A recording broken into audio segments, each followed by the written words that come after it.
Assalamualaikum warahmatullahi wabarakatuh.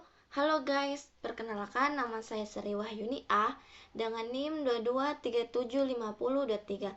Di sini saya membuat media interaktif dengan memenuhi tugas akhir mata kuliah pengembangan sumber belajar. Nah, teman-teman, sebelum saya menjelaskan mengenai media interaktif yang dimana menggunakan Canva, alangkah lebih baiknya saya jelaskan dulu aplikasi Canva tersebut. Nah, teman-teman, aplikasi Canva adalah desain grafis yang sangat mudah digunakan dan fleksibel dengan berbagai template dan desain yang dapat disesuaikan. Canva memungkinkan kita untuk membuat konten yang lebih menarik dan profesional. Selain itu, Canva juga mempunyai beberapa macam-macam fitur seperti pengeditan gambar, penambahan teks, dan penambahan elemen desain lainnya.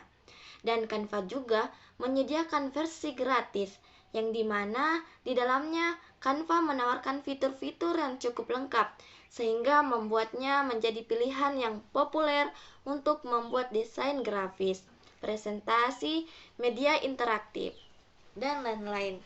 Nah, itu tadi penjelasan mengenai aplikasi Canva. Oke, kita langsung saja mengenai media interaktif yang saya buat. Nah, teman-teman, di sini ada media interaktif yang saya buat dengan menggunakan aplikasi Canva. Ini adalah media interaktif yang saya buat dengan menggunakan aplikasi Canva. Nah, bisa dilihat bahwa di sini saya membahas mengenal materi apa itu teknologi dan jaringan. Sini saya menambahkan tombol start. Nah, jika teman-teman mengklik tombol start, teman-teman akan diarahkan ke menu utama. Sini saya memberikan 3 poin di menu utama. Yang pertama, pengertian teknologi dan jaringan. Dan yang kedua, pemanfaatan teknologi dan jaringan. Dan yang terakhir atau yang ketiga, dampak dari teknologi dan jaringan. Nah, teman-teman jika ngeklik tombol di antara 3 ini, maka teman-teman akan diarahkan ke materi tersebut. Contohnya saya ngeklik pengertian teknologi dan jaringan. Nah, teman-teman, di sini akan muncul materi tentang pengertian teknologi dan jaringan. Seperti yang terlihat bahwasanya teknologi berasal dari kata Yunani tekne, keahlian atau seni, dan logos atau ilmu. Secara umum, teknologi adalah ilmu dan penerapan pengetahuan untuk menciptakan alat, sistem, atau proses yang mempermudah pekerjaan manusia dan meningkatkan kualitas hidup. Sedangkan jaringan komputer adalah sistem yang terdiri dari 2 atau lebih perangkat yang saling terhubung untuk bertukar data dan sumber daya seperti file, printer, atau koneksi internet. Oke, selanjutnya.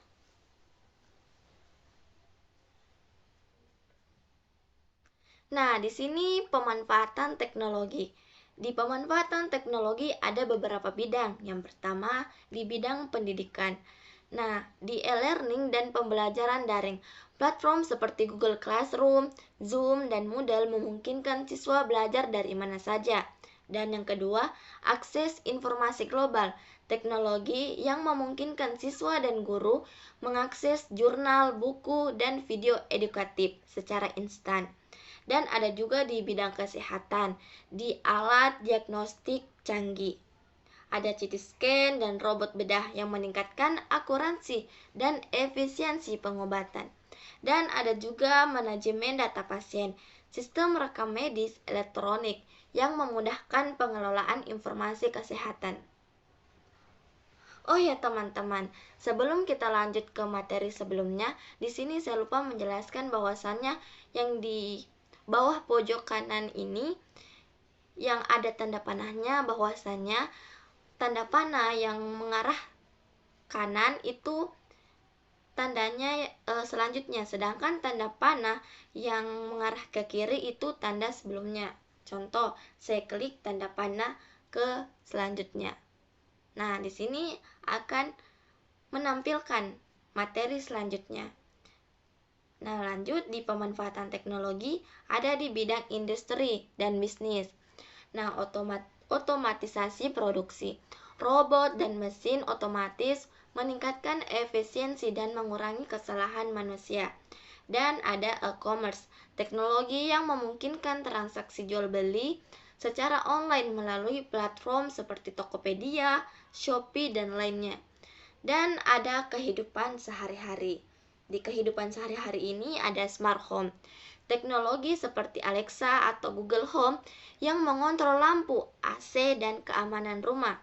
Dan ada juga transportasi digital, aplikasi seperti Gojek dan Grab menghubungkan pengguna dengan layanan transportasi dan pengiriman. Oke, kita selanjutnya.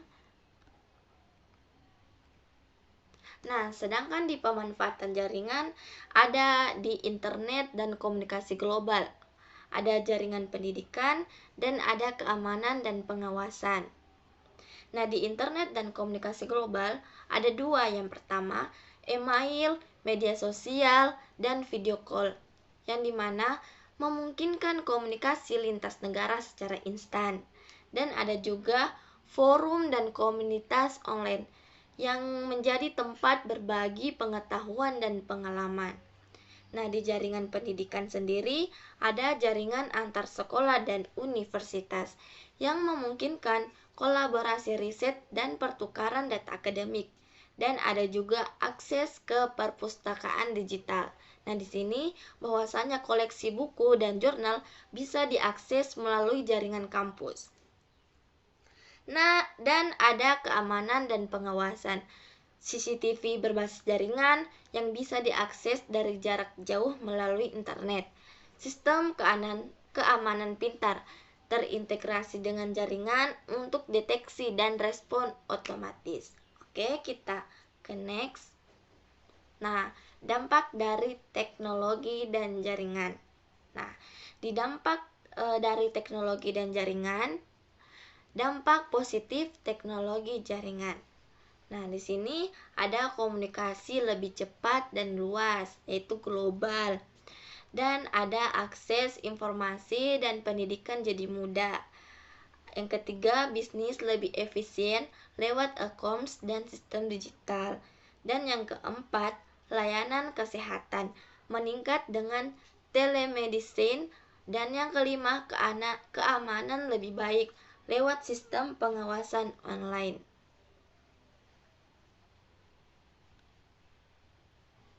Nah, sedangkan di dampak negatif teknologi jaringan ada 5. Yang pertama, ancaman keamanan dan privasi, yang dimana biasa terjadi seperti peretasan, pencurian data.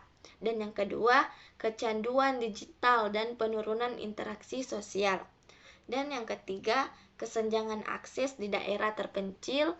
Dan yang keempat, dampak lingkungan dari limbah elektronik. Dan yang terakhir atau yang kelima, disrupsi budaya lokal akibat arus informasi global. Oke, kita selanjutnya. Nah, ternyata kita sudah sampai di akhir. Nah, itu teman, itulah tadi media interaktif yang saya buat yang menggunakan Canva. Jadi teman-teman, jika ingin membuat media interaktif, silahkan menggunakan Canva yang seperti saya buat ini. Bahwa media interaktif Canva itu banyak-banyak fungsinya. Yang pertama, membuat desain visual yang menarik dan interaktif. Nah, seperti yang saya buat ini contohnya. Dan yang kedua, menambahkan elemen multimedia seperti gambar, video, dan animasi.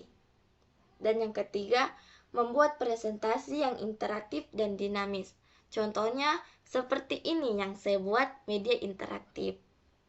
Dan yang terakhir, mendesain konten media sosial yang menarik dan interaktif. Nah, itu saja mengenai media interaktif yang saya buat dan penggunaan Canva-nya. Cukup sekian, kurang dan lebihnya mohon dimaafkan. Billahi fisabilil haq fastabiqul khairat. Wassalamualaikum warahmatullahi wabarakatuh.